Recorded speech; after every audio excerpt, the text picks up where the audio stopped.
Lo vemos usted. Ah, ya, la presentación no se ve ya, entonces esperemos un... Ya, vamos a... hoy nos toca ver el pensamiento de la tendencia americana o estadounidense, ¿cierto? Los pensamientos de Jefferson, el federalista, etcétera. Pero antes de eso tenemos que repasar un poco el ideario de John Locke.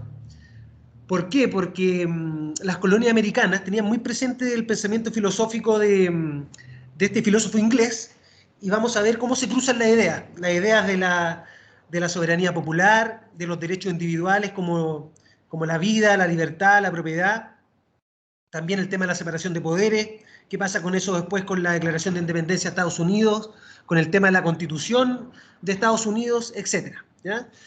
Si en alguna parte de la clase digo norteamericano, bueno, me refiero a Estados Unidos, ¿ya? Porque de manera más estricta es Estados Unidos, no Norteamérica. Norteamérica son varios países, pero ustedes saben a lo que me estoy refiriendo. Entonces, vamos a repasar rápidamente John Locke para pasar luego al pensamiento de la Revolución Americana o la independencia de Estados Unidos, ¿ya? Ya, recordemos John Locke, siglo XVII, existe una guerra, existen varias guerras civiles en Inglaterra, discusión religiosa, no hay mucha tolerancia religiosa, se decapita incluso a un rey. Acá parten los dos partidos más antiguos del mundo, que son los liberales y los conservadores, que siguen hasta hoy en día en Inglaterra, ¿ya? Está el tema de la monarquía absoluta, de cómo limitar el poder de los monarcas absolutos. Tenemos el tema de la Revolución Gloriosa, 1688, ¿cierto? La Carta de Derechos de 1689, que establecía límites al poder.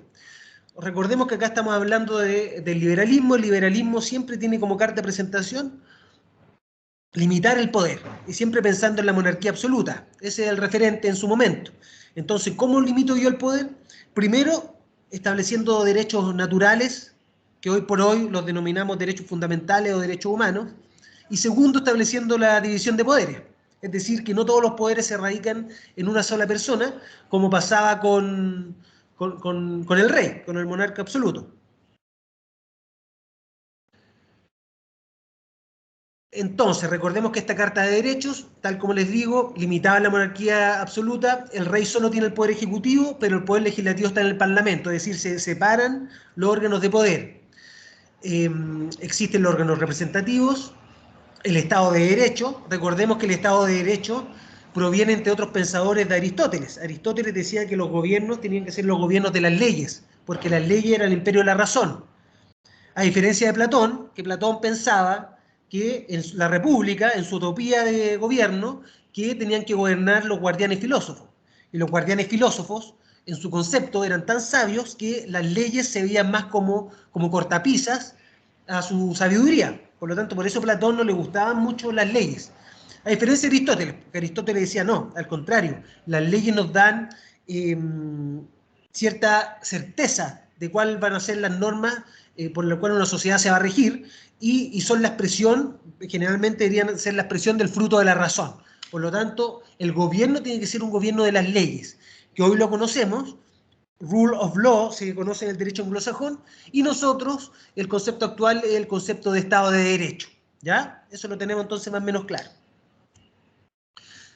Bueno, John Locke, ya vimos que su obra más importante, el segundo tratado sobre el gobierno civil. Eso es lo más importante de John Locke. Lo otro lo vimos en su momento.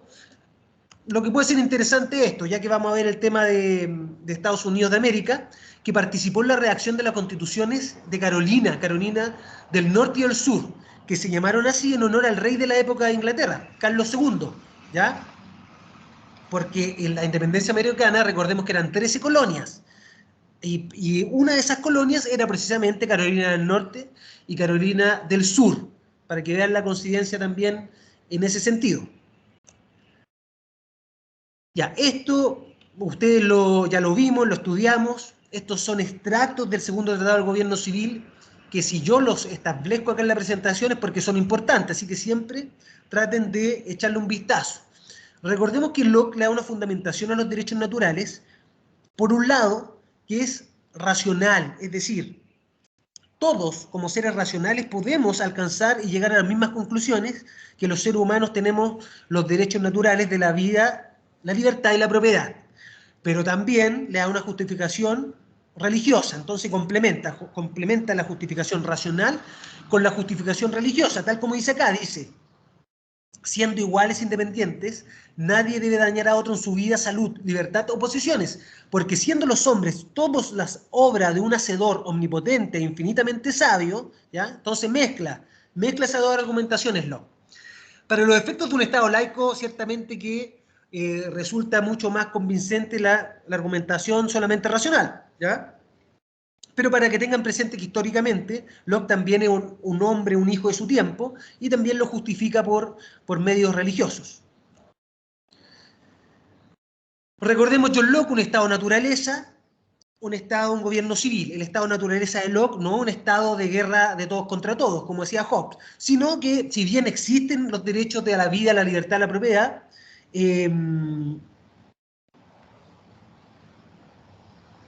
estos son más o menos inseguros, ¿ya? Son inseguros porque no hay nadie quien decida quién tiene el derecho correspondiente, ¿ya? Solo yo decido con mi propio juicio si alguien fue injusto con mi parecer. Pero eso puede generar muchas situaciones de incertidumbre y de injusticia también. Por eso se necesitan tribunales que decidan qué es lo justo y qué es lo injusto, ¿ya? Por eso los seres humanos entran en el gobierno civil, para que el aseguramiento de la vida, la libertad y la propiedad sea mucho más seguro, ya sea mucho más seguro.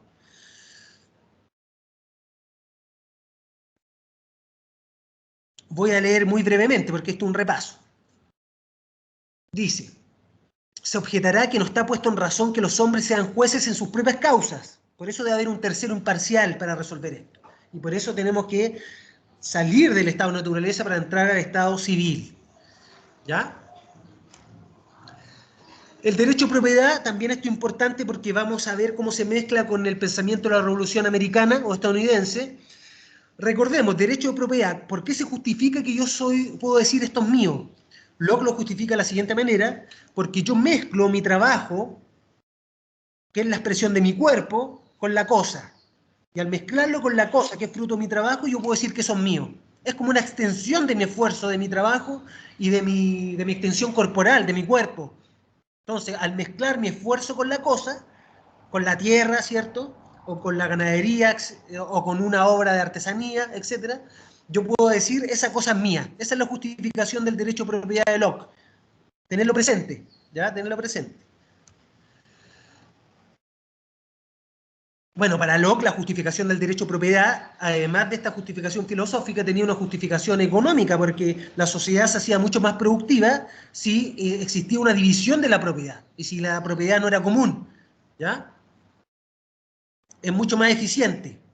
Y esto también estaba mezclado con el tema de la familia en Locke. Recordemos que para Locke, a diferencia de otras especies, el ser humano tiene que criar a su prole en una cantidad de años que es muy extensa. Por lo tanto, eso incentiva a que el ser humano trabaje mucho más que lo que debería trabajar si las crías, es decir, los niños y las niñas, tuviesen una independencia más temprana, ¿ya? Entonces, para Locke esto todo, la naturaleza fue sabia en ese sentido, y por lo tanto por eso el ser humano tiene que ser más productivo, porque tiene que cuidar a su prole, a sus descendientes.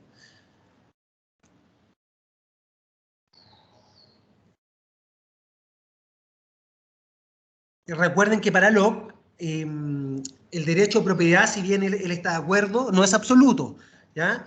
Uno no tiene que malgastar, digamos, su derecho a propiedad, y segundo, tiene que dejar tanto, tanto y tan bueno para los demás, ¿ya? Entonces esos son sus límites.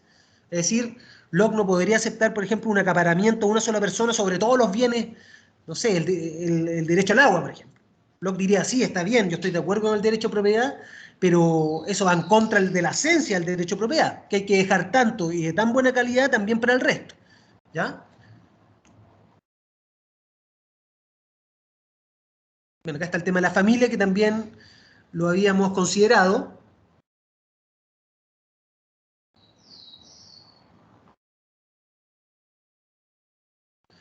El rechazo a la monarquía absoluta también está muy presente, porque Locke era muy leído por los estudiosos y los colonos en Norteamérica. ¿ya? En las colonias de Gran Bretaña. Las tasas de analfabetismo en las colonias norteamericanas eran muy bajas. Es más, el porcentaje de personas que sabían leer y escribir era uno de los más grandes del mundo en las colonias de Inglaterra. Por lo tanto, todo estudio filosófico, político que llegaba a las nuevas colonias, muy presumiblemente se leía, y se leía mucho, sobre todo por los intelectuales, los pensadores y los políticos de la época. Entonces, recordemos que Locke atacaba muy fuertemente la monarquía absoluta, pero Locke era muy categórico al respecto. Ya, chicos, voy a suspender un poco, en 15 minutos vuelvo a la clase, que tengo una urgencia. Ya, profe, nos vemos. Ya, profe, nos vemos.